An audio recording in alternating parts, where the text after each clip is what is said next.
హైదరాబాద్లోని బోరబంటలో అర్ధరాత్రి పోలీసులు నిర్బంధ తనిఖీలు నిర్వహించారు. పశ్చిమ మండలం డీసీపీ వెంకటేశ్వరరావు ఆధ్వర్యంలో 400 మంది పోలీసులు ప్రతి ఇళ్లు తిరుగుతూ సోదాలు చేశారు. సరైన ధృవీకరణ పత్రాలు లేని 41 ద్విచక్ర వాహనాలు, 9 ఆటోలు, 1 కారును స్వాధీనం చేసుకున్నారు.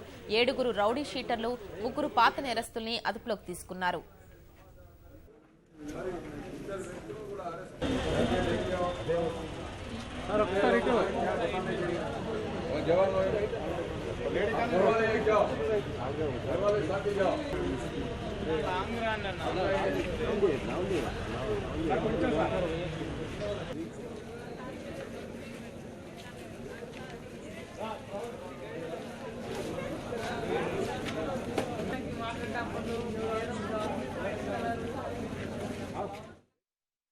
ఎస్ఆర్టీ నగర్, భరత్ నగర్, బంజారా నగర్, బాబాసాదా నగర్ కాలనీ, ఇవన్నీ 4 ప్రాంతాలు కూడా మనం పూర్తిగా చెక్ చేయడం, కోఆర్డినేట్ సెర్చ్ చేయడం అనేది జరిగింది.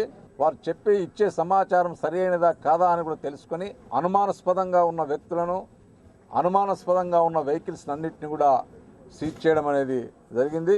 బెల్ట్ షాప్స్ నడుస్తున్నాయనే సమాచారం మేరకు మరి 2 వ్యక్తులను కూడా అరెస్ట్ చేసి 38 క్వార్టర్ బాటిల్స్ను కూడా సీజ్ చేయడం అనేది జరిగింది.